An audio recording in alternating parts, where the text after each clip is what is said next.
তাদেরকে হয় বানর বানিয়েছি আর না হয় তাদেরকে শুয়োর বানিয়েছি। তাহলে এরা যে নোংরা জানোয়ার, তাদের যে বদ স্বভাব একটা দেখলেন, যে খালি মুখ খুলে দিয়ে হাসতে জানে কিন্তু কাঁদতে জানে না। যার ভিতরে কান্না করার মানসিকতা নেই, সে জীবনে কোনোদিন বড় হতে পারবে না। সে লোকটা যত বড় ইবাদত গুজার হোক না কেন, নমাজি দিনদার পরেশগার হোক না কেন, তার চোখে যদি তালা লাগা থাকে, চোখ দিয়ে যদি পানি না নামে, তাহলে গ্রেট মুমিন হতে পারবে না। একটা মানুষের বড় ইমানদার হওয়ার জন্য নাম্বার 1 তার নুক্তা হলো এই যে তার চোখটা হবে এত মুলায়ম এবং নরম, যখনই আখেরাতের কথা শুনবে, যখনই কবরের কথা শুনবে, যখনই মুনকার নাকিরের কথা শুনবে, যখন মালাকুল মৌতের জানকে টেনে নেওয়ার সেই দুর্বিষহ যন্ত্রণার কথা শুনবে, যখন ইসলামী ইতিহাসের বেদনাদায়ক কথাগুলোকে শুনবে, তখন তার চোখের কোনাগুলো যদি জ্যাবে হয়ে যায়, তাহলে হাই কোয়ালিটির ইমানদার। এটা হচ্ছে এ কোয়ালিটির ইমানদার। রাসূল করিম সাল্লাল্লাহু আলাইহি সাল্লামকে আল্লাহ রাব্বুল আলামিন মাঝে মাঝে হাসিয়েছেন, আবার মাঝে মাঝে কাঁদিয়েছেন। আল্লাহর নবী মাঝে মাঝে আনন্দ প্রকাশ করেছেন, আবার মাঝে মাঝে তিনি চোখে পানি ঝরিয়েছেন। এটাই হচ্ছে আমাদের নেচার, এটাই হচ্ছে আমাদের ফিতরাত। এখান থেকে আমরা আলাদা নই।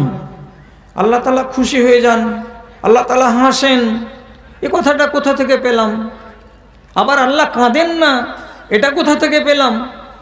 তো যত সাহাবী এবং আমার প্রিয় নবী এবং জমহুরে ওলামা আজ পর্যন্ত কেউ বলেননি, এবং সহিহ হাদিস থেকে কোনো জায়গাতে প্রমাণ নেই যে আল্লাহ রাব্বুল আলামিনকে দুঃখ হয় আর আল্লাহ রাব্বুল আলামিনের মনে কষ্ট হয়, এটা কথা নেই। কিন্তু হাসির কথা সহিহ হাদিস থেকে প্রমাণিত, কাজে আল্লাহ তাআলা খুশি হন বলে হাসেন, এটা আমাকে মানতে হবে।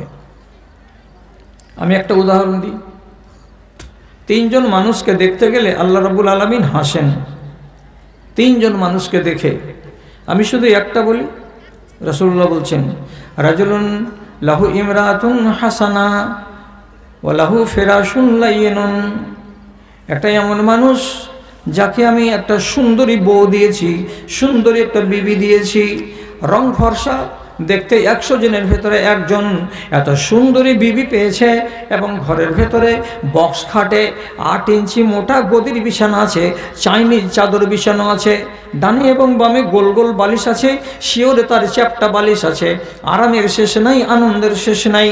এত সুন্দর বিছানাকে রেখে দিয়ে আমার সে বান্দা করলো কি, যখন রাত্রি 2টা কিংবা 3টা বেজে গেল, তখন বিছানাটাকে ছেড়ে দিল।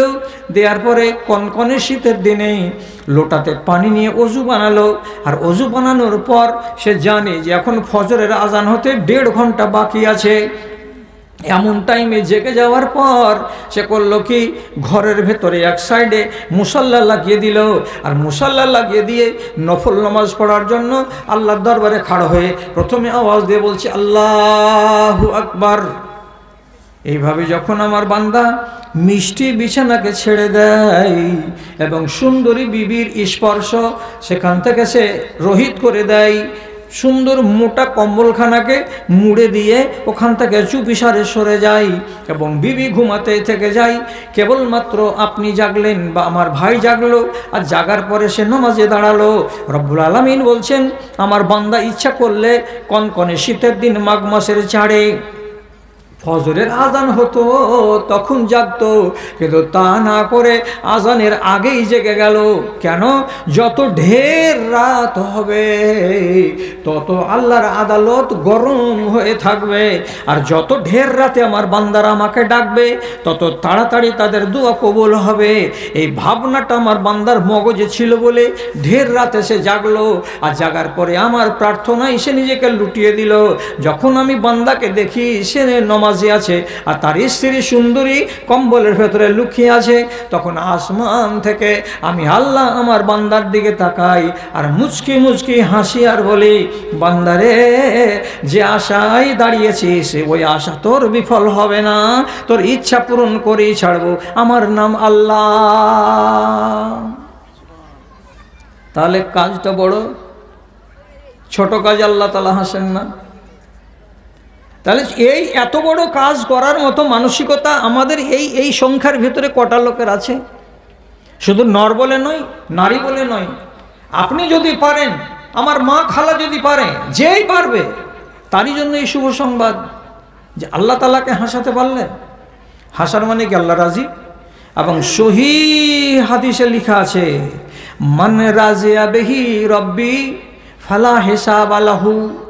কোনো মানুষের উপরে আল্লাহ রাব্বুল আলামিন যদি রাজি হয়ে যান, কোনো মানুষের উপরে আল্লাহ রাব্বুল আলামিন যদি সন্তুষ্ট হয়ে যান, ফালা হিসাব আলাহু, কিয়ামতের দিন তার হিসাব হবে না, তাকে সামনে দাঁড় করিয়ে জিজ্ঞাসাবাদ করা হবে না, তোমার নাম কি, তোমার বয়স কি, তোমার জমি কত, তোমার জিরাত কত, তোমার টাকা কত, কোথায় খরচ করেছিলে, কাকে দিয়েছিলে, কাকে দাওনি, নামাজ পড়েছিলে না নামাজ পড়নি। আল্লাহ তাআলা বলছেন, নবী বলছেন, কাউরি এইরকম যদি ঘটনা ঘটে যার উপরে আল্লাহ তাআলা রাজি হয়েছেন, তাকে একটাও কিয়ামতের দিন প্রশ্ন করা হবে না। বিনা প্রশ্নেতে, বিনা সওয়াল জবাবে আল্লাহ তাআলা বলবেন, ঘর খুলে নাও, চাবি হাতে করো, আর আমার জান্নাতে চলে যাও, তোমার জন্য আমার জান্নাত খোলা রয়েছে। তাহলে রাজি করতে পারলে এত বড় নসিব আমার হয়। আর রাজি করার জন্য কাজটা কি? এই যে মুশকিল কাজ, রাতের বেলায় জাগতে হবে। আল্লাহ তাআলা তার নবীকে বলে দিয়েছেন, এমনি মানুষগুলোর প্রতি কি আল্লাহ তাআলা রাজি হন না? রাজি হন। কিন্তু আমি হাসির কথাটা বললাম, আল্লাহ হাসেন কখন? তো এই কাজে, ঢের রাত্রিতে আপনি আল্লাহকে ডাকবেন। সূর্য যখন নামিবে পাটে, সূর্য যখন নামিবে পাটে, আধার আসবে ছেয়ে, বিশ্ব জগৎ অঘরে ঘুমাবে, তুমি থাকবে চেয়ে। এমন আধারে নির্জনে বসে, এমন আধারে নির্জনে বসে, একবার তারে হাঁকো, ডাকো তারে ডাকো, মনের কালি মুছে ফেলে দিয়ে নয়ন পাতায় আঁকো, ডাকো তারে ডাকো। চেষ্টা করবেন দাদারা, ভাইরা, চেষ্টা করবেন। আমি আপনাকে উদাহরণ দিই, রাসূলুল্লাহকে যদি আল্লাহ তাআলা ইচ্ছা করতেন তো সারা জীবন ধরে সন্তুষ্ট করে রাখতেন এবং সারা জীবন ধরে তার মুখে হাসি ফুটিয়ে রাখতে পারতেন, কিন্তু আল্লাহ রাব্বুল আলামিন তা করেননি। রাসূলুল্লাহর চোখে পানিও এনে দিয়েছেন। রাসূলুল্লাহর মনে দুঃখ হয়েছে, আর যখনই দুঃখ হয়েছে তখন চোখে পানি আসাটা স্বাভাবিক। আমি একটা উদাহরণ দিচ্ছি আপনাদেরকে, কথার দিকে খেয়াল করবেন, কথার দিকে খেয়াল করবেন। আমি যুবক বক্তা নই, আমার বয়স তরুণ তুর্কি বয়স নই, আর আমি যে আপনার সামনে শুধু 10 মিনিট 5 মিনিট পর পর পর পর পর পর আপনাকে আধুনিক যুগের আধুনিক গজল শুনিয়ে আপনাকে সন্তুষ্ট করব, এটা কাজ আমার জন্য শোভনীয় নয়। আমি 65 বছরের মানুষ, আমার জন্য যেটা শোভনীয় সেটা আমি আপনার জন্য করছি। এবং একটা কথাতে বিশ্বাস রাখবেন, ওয়াইজা তুলিয়াত আলাইহিম আয়াতুহু জাদাতহুম ঈমানা।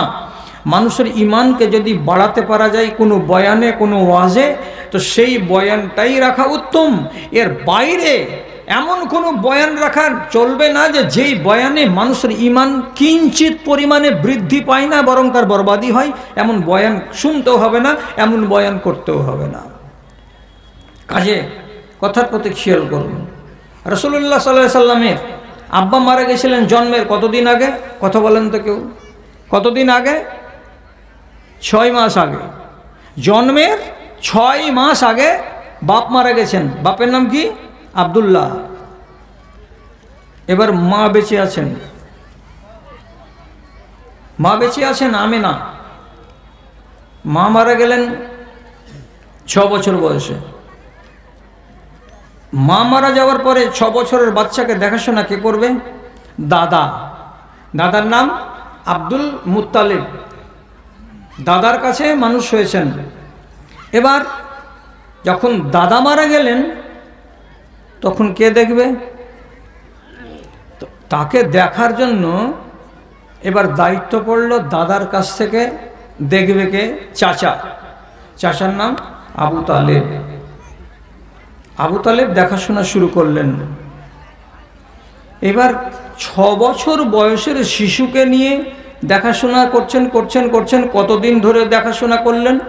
47 বছর বয়স যেদিন নবীজির হলো, তার মানে নবী হয়ে যাওয়ার পরে 7 বছর আবু তালেবের তত্ত্বাবধানে নবীজি ছিলেন, নবী হয়ে গেছেন তারপরে।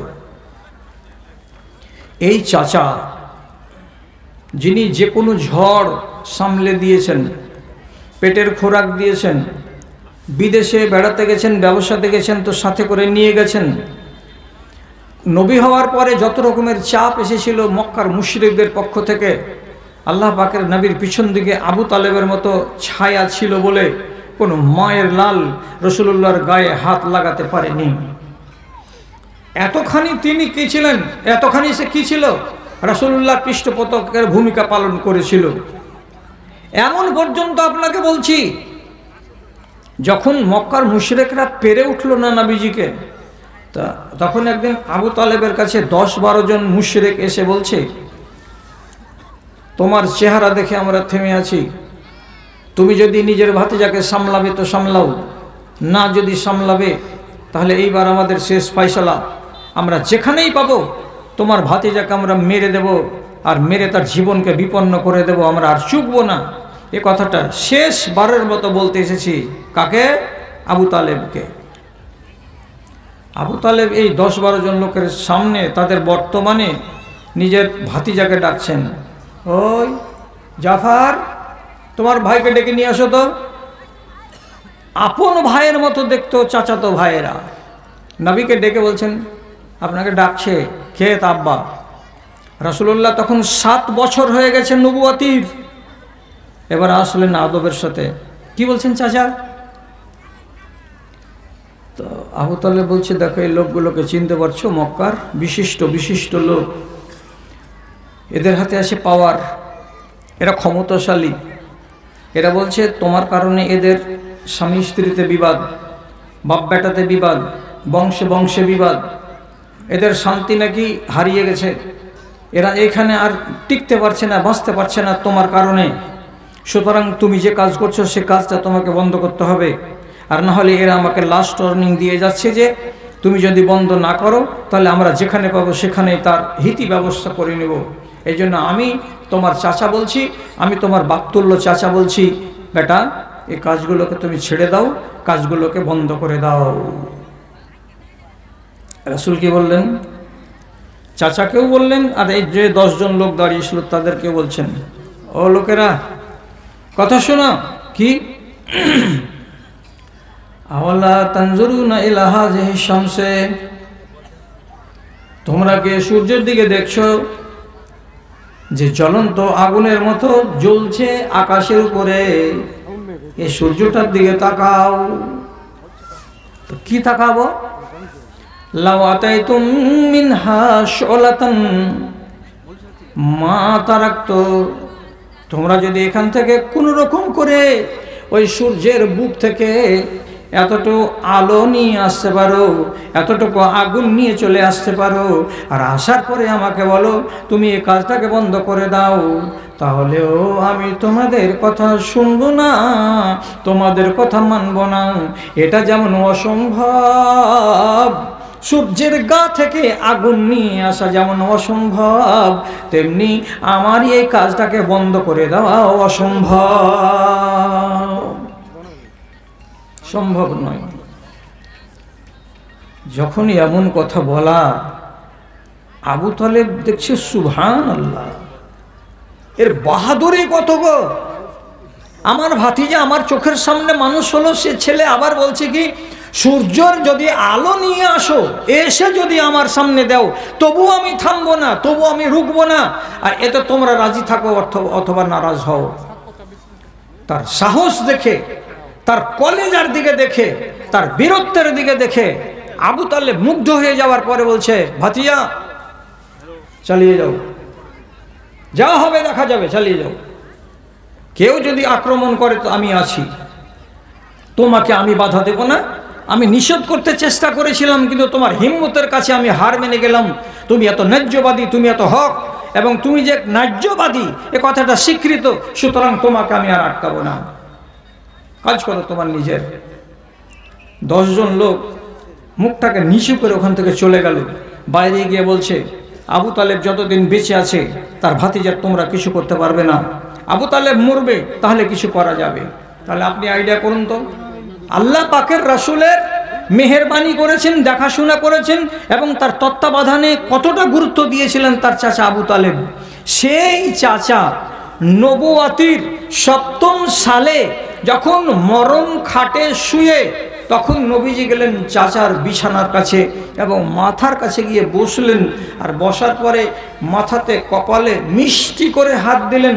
আর দেওয়ার পরে চাচাকে আলতো করে আস্তে করে চাচার কানের কাছে যেয়ে বলছেন, ইয়া আম্মি কুল লা ইলাহা ইল্লাল্লাহ ওয়াহাজ্জু বিহি ইনদা রাব্বি। দম যাবে, মরবে, আর 10 মিনিট পরে 5 মিনিট পরে এমন লোকের শিওরে বসে নবীজি কি বলছেন, চাচা যান আপনি একবার বলুন লা ইলাহা ইল্লাল্লাহ। পরের বাক্যটা থাক, লা ইলাহা ইল্লাল্লাহ। আপনি যদি শুধু এই কথাটা একবার বলে দেন, তারপরে আপনি নামাজও পড়বেন না, তারপরে আপনি রোজাও রাখবেন না, তারপরে আপনি কোরআন পড়ার সুযোগ পাবেন না, তারপরে আপনি সাদকা করার টাইমও পাবেন না, কোনো ইসলামী আমল করবেন না, একবারে শূন্য।